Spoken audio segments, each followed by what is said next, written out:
Ողջույն մեզ միացած բոլոր լսողներին եւ դիտողներին, սա գործարար ալիքն է, հիշեցնեմ, որ 106 եւ 5 հաճախականությամբ եք մեզ լսում կամ դիտում եք մեր թվային հարթակներում,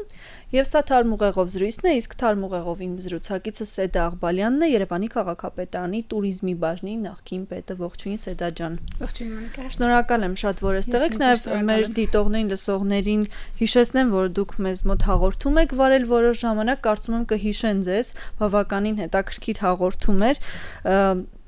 տուրիզմի մասին, տուրիստական այդ փոփոխությունների մասին եւ մենք այսօր կրկին տուրիզմից ենք խոսելու, քանի որ դուք ձեր էջում հրապարակում եք կատարել Facebook-յան, որ Եվրոպական խորհուրդը կարծես թե խորհրդարանը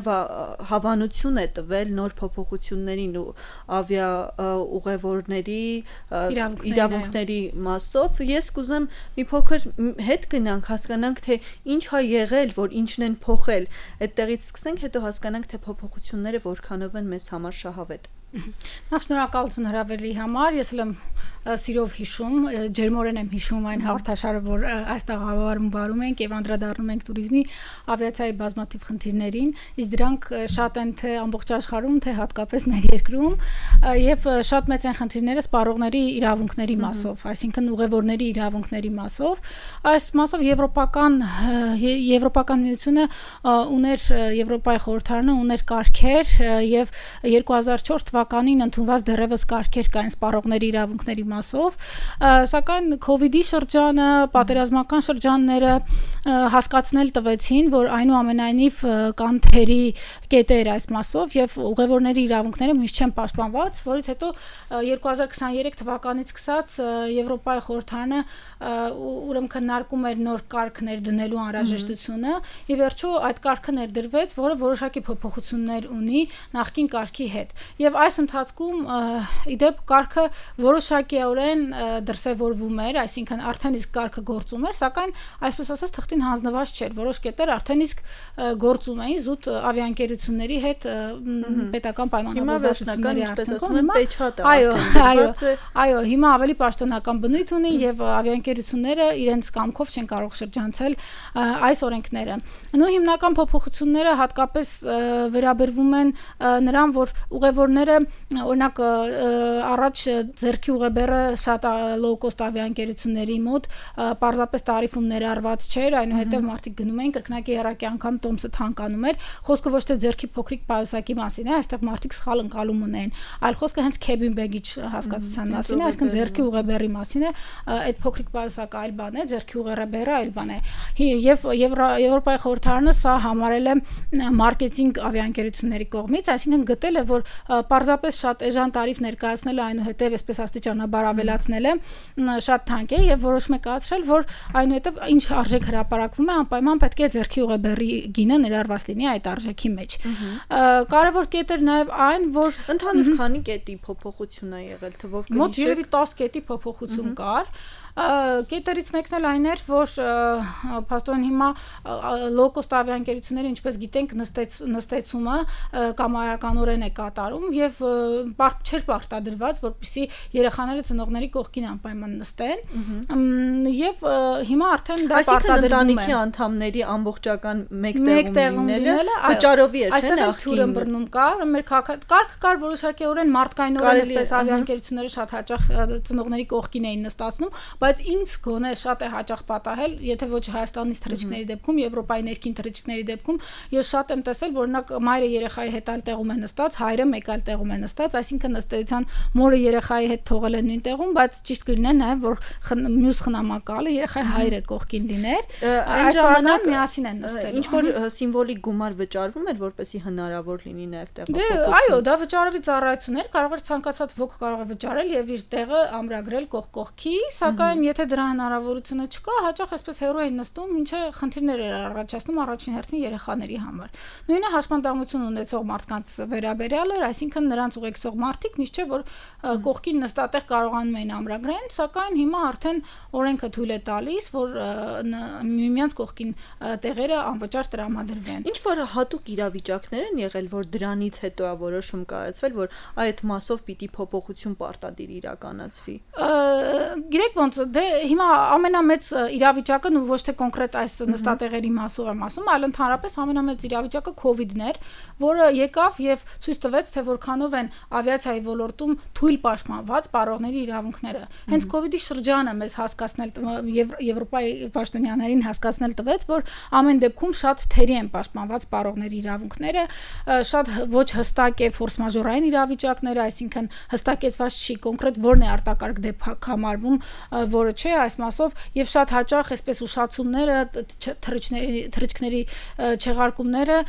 մնում են մի տիրույթում, որտեղ ոչ ոք պատասխանատվություն չի կրում։ Եվ հիմա արդեն այս կարգն էլ փոխվեց եւ նաեւ այս մասով մեծ պատասխանատվություն է դրվել ավիաընկերությունների վրա, այսինքն թռիչքների ուշացումների դեպքում ավիաընկերությունները պարտավոր են անտեր չթողնել, այսպես ասած, ուղևորներին օդանավակայանում, այլ նրանց հոգալ նրանց կեցությունը կամ եթե ոչ կեցությունը, ապա գոնե այլ թռիչքի տոմսեր նրանց համար ամրագրել։ Այս կարգը իհարկե կար, բայց ավելի լավ փոփոխություններ են տեղի ունեցել։ Սա հիմա արդեն, եթե 3 ժամ, այո, եթե 3 ժամվա ընթացքում այլընտրանք չառաջարկվեց ուղևորին, ուղևորը կարող է ինքը իր համար ավիատոմս, ցանկացած ավիատոմս ուրեմն ամրագրել եւ 400%-ով պետք է նրան ավել տիրտոմսի գնից փոխհատուցի ուղևոր ավիաընկերությունը։ Օրինակ, եթե դուք հիմա վիզայերով տոմս եք գնել, որը եղել է 100 եվրո եւ 3 ժամում ձեզ այլընտրանք չի առաջարկում վիզայերը, այս բaragայում ինքը դուք կարող եք գնել տոմս եւ ինքը այդ 100 եվրոյի 400 անգամ ավելը պետք է ձեզ փոխհատուցի։ Այս կարգը կստիպի ավիաընկերություններին ավելի պատասխանատու գտնվել եւ շատ արագ հարցին լուծում տալ։ Սա է կարգը նաև հիմա քանի որ Եվրոպան շատ մեծ տեղ է տալիս այսպես էկոտուրիզմին, խթանում է գնացքներով ուղևորությունները, նաև նոր կարգում ավիաընկերությունը հնարավորություն ունի գնացքով թռիչքներ առաջարկել, շատ հաճախ մենք գիտենք, որ գնացքի տոմսերը ավելի թանկ են լինում, քան հենց ինքնաթիռի տոմսերը, հատկապես low cost ինքնաթիռների տոմսերը, հիմա արդեն ավիաընկերությունը կարող է նաև գնացքով տեղափոխում առաջարկել։ Մեր ավիաընկերություններից որոնք են համագործակցում կամ անուններ չնշելով շահավետ է ընդհանրապես մեր շուկայի համար այս օրենսդրությունը նախ սկսեմ նրանից որ օրենսդրությունը մեզ չի անդրադառնում չնայած նրան որ Հայաստանը 2 տարիներ առաջ 2021 թվականին կարծեմ Եվրոպայի հետ ավիացիոն համապարփակ համաձայնագիր ունի ըստ որի աստիճանաբար մեր ներքին օրենքները պետք է ավիացիոն օրենքները համապատասխանեցներ Եվրոպայի օրենքներին եւ հատկապես սպառողների իրավունքների մասով, չնայած դրան մեր պետությունը բավականին դանդաղում է, դեռ չենք շտապում այդ օրենքները ընդունել եւ դեռ չենք շտապում մեր ստանդարտները համապատասխանեցնել եվրոպական ստանդարտներին։ Այնուամենայնիվ այս օրենքը տարածվելու է Եվրոպայից թռչող բոլոր ավիաընկերությունների վրա, նույնիսկ եթե դրանք հայկական ավիաընկերություններ են։ Չնայած մենք գիտենք, որ հայկական ավիաընկերությունները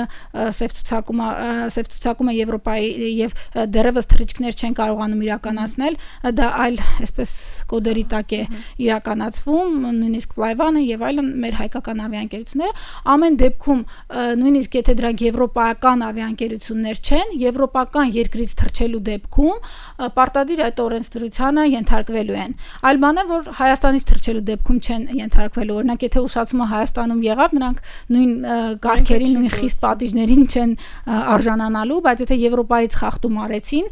այդ պարագայում սպառողների իրավունք չեն ունենալու խախտել։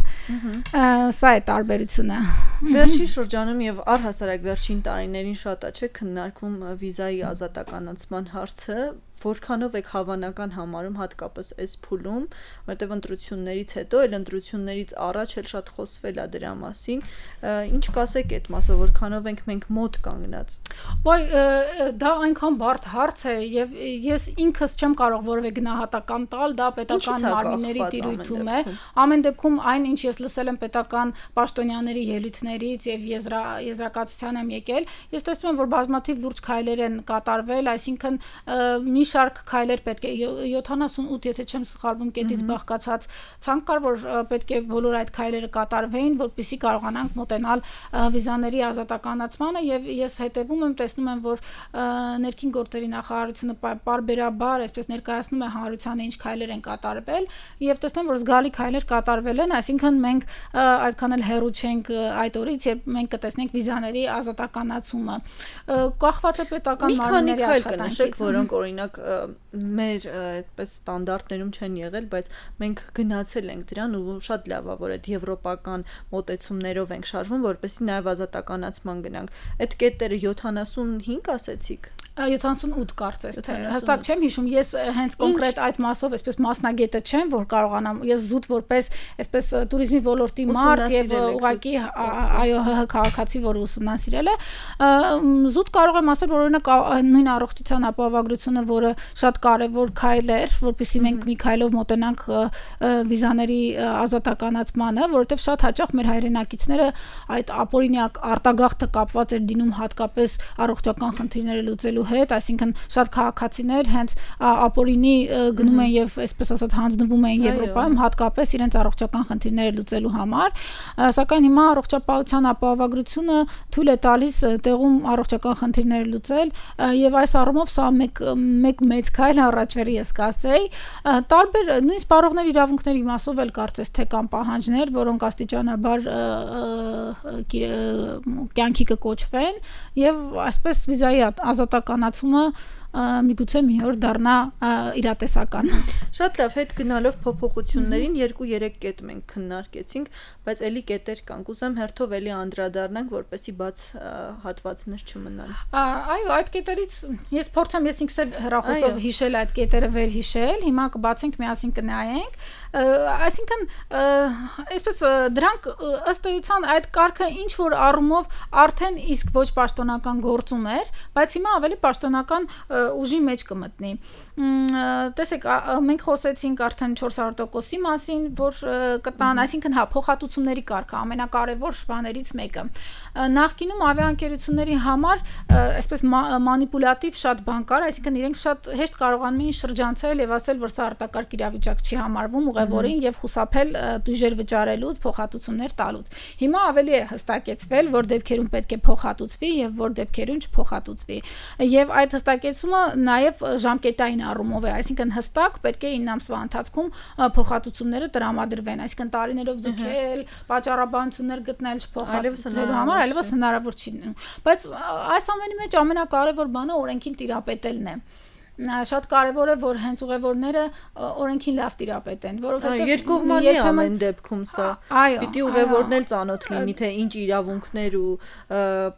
պարտականություններ նաև ունի, որպեսզի համագործակցությունը արդյունավետ լինի։ Այո, բայց նաև գիտեք, այստեղ մի քիչ տեսեք, մեր ուղևորները կան ընկերություններ, իհարկե տարբեր, որ այսպես ուղևորների իրավունքների պաշտպաններ են եւ դիմում ես իրենց որոշակի միջնորդավճարի դիմաց, իրենք քո իրավունքը եվրոպական ատյաններում պաշտպան են, բայց այնուամենայնիվ, քանի որ դա լոկալ չէ, նույնիսկ լոկալ այսպես Հայաստանի դատարանները դիմելուց, չնայած ասեմ, որ մենք նախադեպ ունեցել ենք, որ ուղևորը դիմել է Հայաստանի դատարան եւ դատարանը բավարարել է ուղևորի հայցը ավիաընկերության դեմ, որը խախտել է իր իրավունքները, բայց դա հազվադեպ մարդիկ են, որ այդչափ գրագիտություն ունեն այսպես ավիացիոն ոլորտում եւ ժամանակ ունեն եւ էներգիան իրենց չեն ափսոսում, որ գնան մինչեւ վերջ եւ հասնեն իրենց նպատակին, որտեղ մենք էլ գիտենք դատարաններում տարիներով գործերը ձգվում են, հատկապես վարչական գործերը եւ այսպես ոչ բոլորն են ինչ որ փոքր գումարի մեկ ավիաընկերության ավիատոմսի գումարի չափով այսպես գլուխ դնում, որ հասնեն արդյունքի։ Դե պատկերացեք, դա Հայաստանն նույն Եվրոպայի դեպքում մարդը եթե օրենքին լավ չի տիրապետում, այդ ընթացակարգը շատ բարձեցված չի,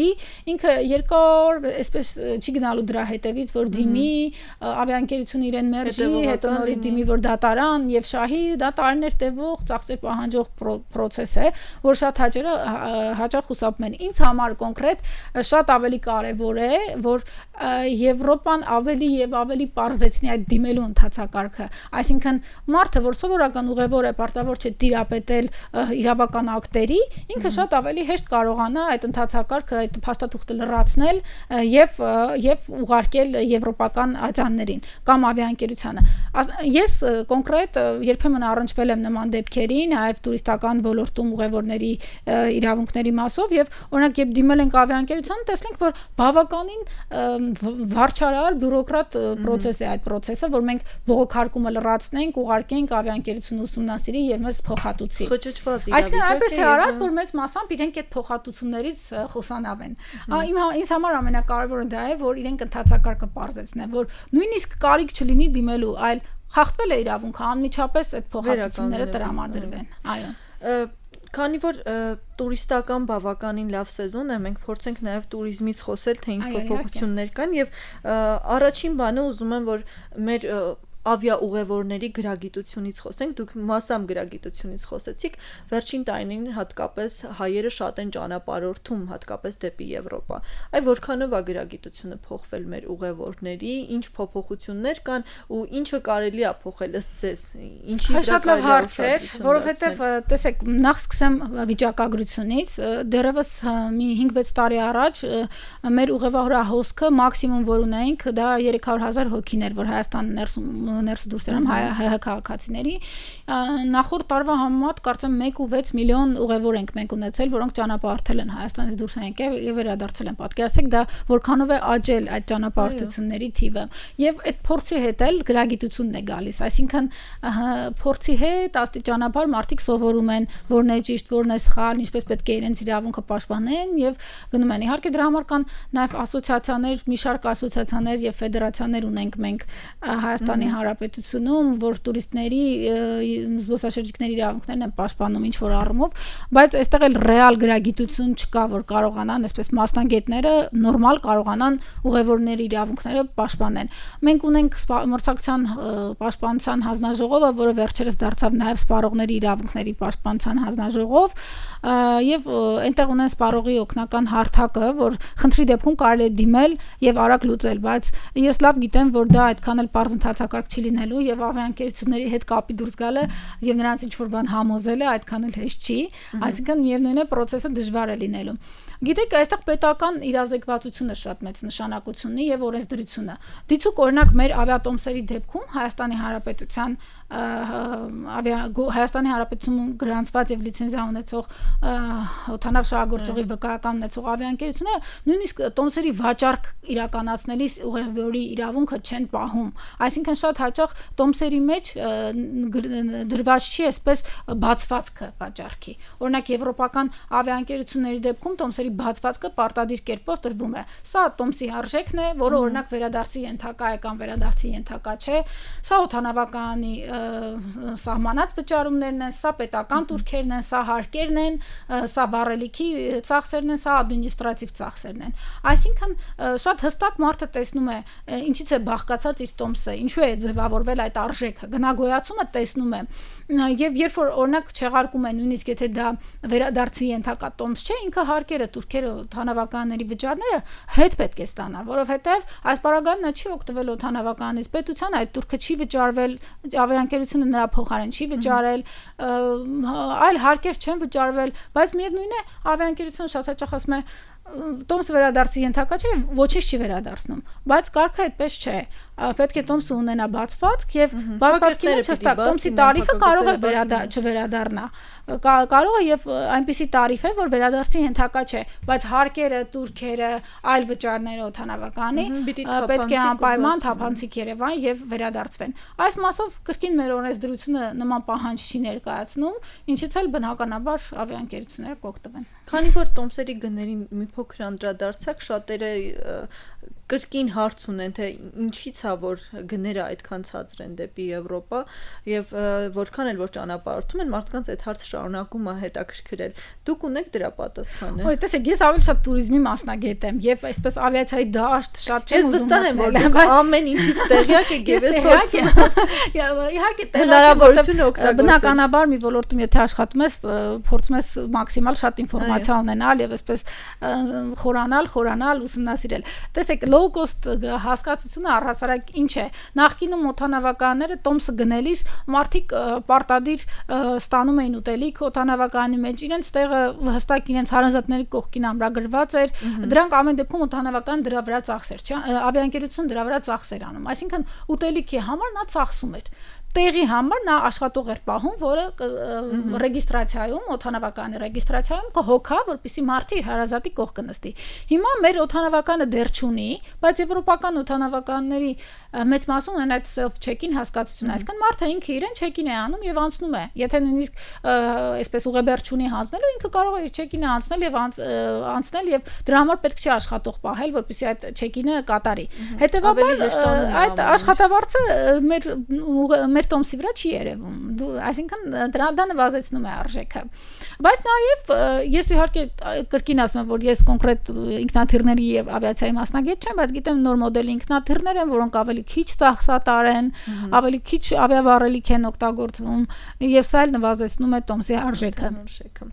Նաև հետաքրքիր է թե Հայաստան եկողների թվերը ինչպիսին են, եթե ունեք թվեր, կուզեմ որ դա ներկայացնեք ու մենք շատ հաճախ տեսնում ենք հատկապես վերջին ժամանակներում թե փողոցներում ինչքան շատ կան օտարազգիներ